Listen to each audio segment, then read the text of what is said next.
May 1979. A night nurse noticed John Wayne pulled the same photograph from his drawer every night before sleep. When he accidentally dropped it, she saw 30 young faces from 1943. The message on the back revealed a guilt he'd carried for 36 years. Here is the story. UCLA Medical Center, May 1979. Terminal cancer ward, 3rd floor. Patricia Morgan walks the night shift, 38 years old, 12 years as a nurse, seen hundreds of dying patients. But John Wayne is different, not because he's famous, because of what he does at 11 p.m. every single night. Patricia checks his vitals. Wayne is awake, lying in bed, staring at the ceiling. The IV drips morphine, cancer eating through his stomach. Everyone knows he has weeks left, maybe less. "Can I get you anything, Mr. Wayne?" He shakes his head, doesn't speak, exhausted. Patricia leaves, closes the door halfway. Standard protocol for terminal patients. She walks to the nurse's station, sits down to update charts. 11:07 p.m. She hears it, the sound of a drawer sliding open in Wayne's room. She's heard this sound every night for 3 weeks. Same time, same drawer. Patricia stands, walks quietly to Wayne's door, looks through the gap. Wayne is sitting up in bed, reaching into the bedside table. His hands shake from weakness. The IV line pulls taut. He brings something out, small, flat, a photograph, black and white, old, the edges worn from handling. Wayne holds it with both hands, careful, like it might disintegrate. He stares at it. Face changes. The tough John Wayne expression everyone knows from movies? Gone. Now he just looks broken, sad, old. Minutes pass. 3, 4, 5. Wayne doesn't blink, doesn't move, just stares at whatever's in that photograph. Then he puts it back in the drawer, carefully. Slides the drawer closed, lies back down. Stares at the ceiling again. Patricia has seen this ritual 14 nights in a row. Same time, same photograph, same expression of quiet devastation. She wants to ask what's in that photo, but patients deserve privacy, especially dying ones. She goes back to the nurse's station, makes a note in his chart. Patient awake at 11 p.m. No distress, resting comfortably. She doesn't write about the photograph. Some things aren't medical. May 23rd, night 15. Patricia is checking another patient's room when she hears it. A sound from Wayne's room, something falling. She walks quickly to his door, knocks softly. "Mr. Wayne? You okay?" "Yeah, dropped something. I'm fine." She opens the door. Wayne is leaning over the side of his bed, reaching for something on the floor. The IV line stretched dangerously tight. "Let me get it." "I've got it. Mr. Wayne, please, your IV." He stops, sits back, frustrated, weak. Patricia kneels beside the bed, sees what fell, a photograph, face down on the floor. She picks it up and accidentally sees it. Black and white, 1943 judging by the clothes and the photo quality. Group shot, 30 young men, military uniforms, Marines. They're standing together, arms around each other's shoulders, smiling. Young faces, 19, 20, 22 years old.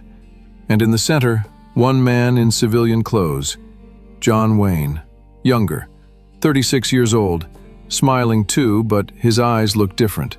Sad, even then. Patricia turns the photo over. Someone wrote on the back in pencil. Faded, but readable. "Thanks for the laughs, Duke. We ship out tomorrow. Wish us luck. The boys, 3rd Marine Division, December 1943. Patricia's throat tightens. December 1943. These boys shipped out. She knows what happened to the 3rd Marine Division after December 1943. She hands the photo back to Wayne, doesn't speak, doesn't know what to say. Wayne takes it, looks at it again. His hands shake. Not from weakness, from something else. Patricia should leave, should respect his privacy. should let him have this moment alone. But something stops her. Maybe because she's seen him look at this photo 15 nights in a row.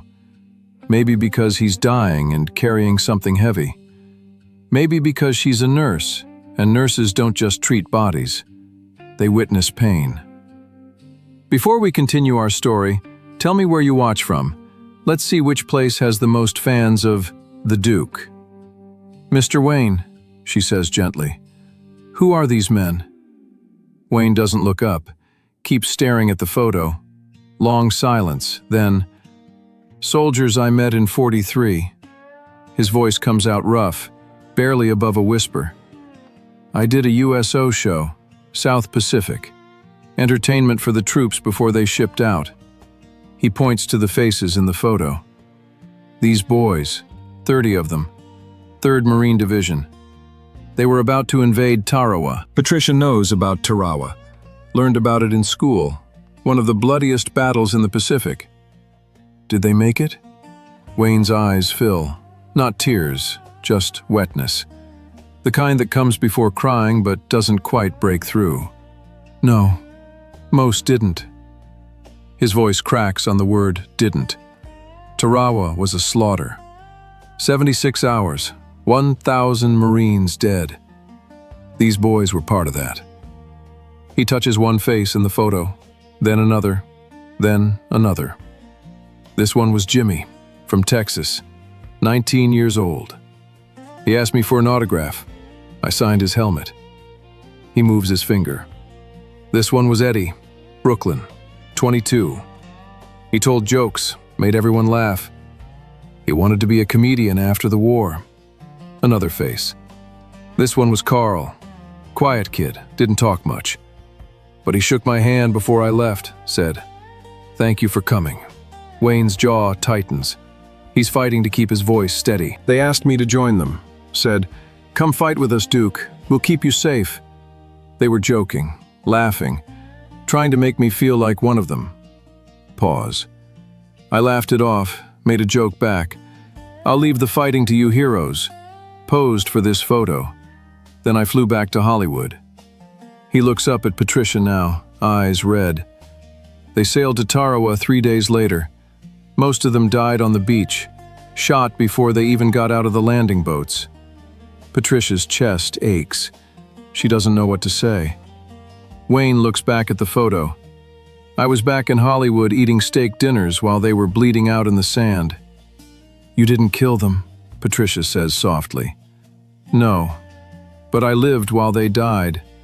And then I spent the next 30 years making movies pretending to be them, playing soldiers, playing heroes, getting paid millions to fake what they did for real."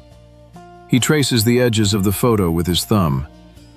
That's its own kind of sin. Patricia pulls a chair closer, sits down. She's not supposed to do this. Nurses don't sit and chat with patients at midnight. But protocols don't matter right now. "Why do you look at this every night?" Wayne doesn't answer immediately, stares at the faces in the photo, then, "I memorize them." Memorize them? Their faces, every night. I look at each one. I try to remember which one was Jimmy, which one was Eddie, which one was Carl. His voice drops lower. Most nights I can't remember anymore. It's been 36 years, the faces blur together.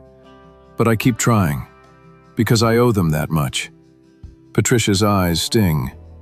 "You don't owe them." "Yes, I do." His voice is firm now, the John Wayne voice, the one from movies, the one that doesn't compromise. These boys died at 20. They never got to be 30, or 40, or 70. They never got married, never had kids, never grew old.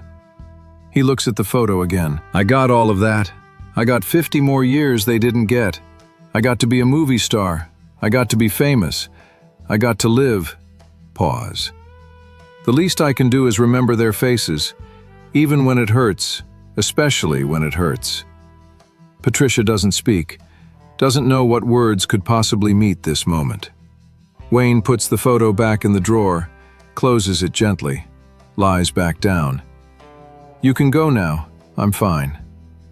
"Mr. Wayne, please." Patricia stands, walks to the door, stops, looks back. Wayne is staring at the ceiling again, face blank, but his hands are gripping the blanket, knuckles white. She leaves, closes the door quietly, goes back to the nurse's station, sits down. Can't write in the chart, can't focus on paperwork. She keeps seeing that photo. 30 young faces, smiling, arms around each other, not knowing they had 76 hours left to live. And John Wayne in the center, civilian clothes, smiling, carrying them for 36 years. Patricia works the night shift for 3 more weeks. Wayne's condition worsens. Every night at 11 p.m. she hears the drawer open, hears the silence as he looks at the photo, hears the drawer close. She never mentions it again, never asks about it, just lets him have his ritual, his remembering, his guilt. May 29th. Wayne slips into unconsciousness. Family surrounds the bed. Patricia checks his vitals one last time, opens the bedside drawer to inventory his personal effects. The photograph is there, face up. 30 young Marines, 1 older man in civilian clothes. Patricia picks it up, reads the back again. "Thanks for the laughs, Duke. We ship out tomorrow. Wish us luck." She places it back in the drawer, carefully, the way Wayne always did. June 11th, 1979. John Wayne dies at 2:15 p.m. His daughter Aisa goes through his belongings at the hospital, finds the photograph in the bedside drawer. She's never seen it before, asks Patricia, the nurse who was there those final weeks, about it. Patricia tells her everything, the nightly ritual, the memorization, the guilt Wayne carried for 36 years. Aisa holds the photo, looks at her father's face in 1943, young, alive, surrounded by boys who had days left to live. She doesn't cry, just stares at it, trying to understand the weight her father carried, the faces he memorized, the debt he felt he could never repay. 2000, 21 years after Wayne's death. Aisa donates the photograph to the National World War II Museum in New Orleans. Includes Patricia's written testimony about Wayne's final weeks, about the nightly ritual, about the faces he couldn't forget. The museum creates an exhibit, the photograph under glass. 30 Marines, 1 movie star, all frozen in December 1943. The plaque reads, "John Wayne carried these faces to his grave. For 36 years he looked at this photograph and remembered the men who died at Tarawa. Not for publicity, not for glory, but because he believed he owed them his memory. This is his debt. This is his honor." Visitors stand in front of the exhibit. Look at the young faces. Try to pick out which one was Jimmy, which one was Eddie, which one was Carl. Most can't tell. The faces blur together. Just 30 young Marines who look the same. But that's the point. Wayne memorized them so someone would. He carried them so they wouldn't be forgotten. He looked at that photo 10,000 nights so those boys would have a witness to their existence, not their deaths, their lives, the moment before Tarawa, when they were still laughing, still joking, still alive. That's what he was memorizing. Not the slaughter, the life. Patricia Morgan retired from nursing in 1995. 16 years after Wayne died, she gave one interview about those final weeks, about the photo, about the ritual she witnessed. "John Wayne was dying," she told the reporter, "but every night he spent his last strength remembering men who died 36 years earlier. I've been a nurse for 40 years. I've seen thousands of patients face death, but I've never seen someone carry guilt like that. And I've never seen someone honor the dead so completely." The reporter asked, "Do you think he found peace?" Patricia thought for a long time, then, "No, I don't think he wanted peace. I think he wanted to remember. And I think he did that until his last breath." The photograph still hangs in the National World War II Museum. 30 Marines, 1 movie star. School groups visit, veterans visit, tourists visit. They look at the faces, read the plaque. Try to understand what it meant that John Wayne looked at this photo every night for 36 years. Some don't get it, think it's just guilt, just celebrity angst, just a movie star feeling bad about not serving. But some understand. The veterans especially. They look at those young faces and see their own friends, their own brothers, the ones who didn't come home. And they understand what Wayne was doing, not atoning, not seeking forgiveness, just witnessing, just remembering, just refusing to let those faces disappear into history. That's the debt he carried. That's the weight he held. That's why he looked at that photo 10,000 times and memorized faces he'd met once for 2 hours in 1943. Because someone had to remember. Someone had to carry them. Someone had to look at Jimmy and Eddie and Carl and say their names even when no one else was listening. John Wayne couldn't serve, couldn't fight, couldn't die on the beach at Tarawa. But he could remember. He could carry. He could spend 10,000 nights staring at 30 faces and refusing to forget. And maybe that's enough. Maybe that's all any of us can do for the dead. Not bring them back, not erase their deaths. Just remember they lived. Remember they smiled. Remember they had names and faces and hopes. Wayne did that for 36 years, until his last night, until his last breath, until the drawer closed one final time and the faces went dark. What weight are you carrying that no one else can see? Sometimes the greatest honor we can give the dead is simply refusing to forget they lived. And unfortunately, they don't make men like John Wayne anymore.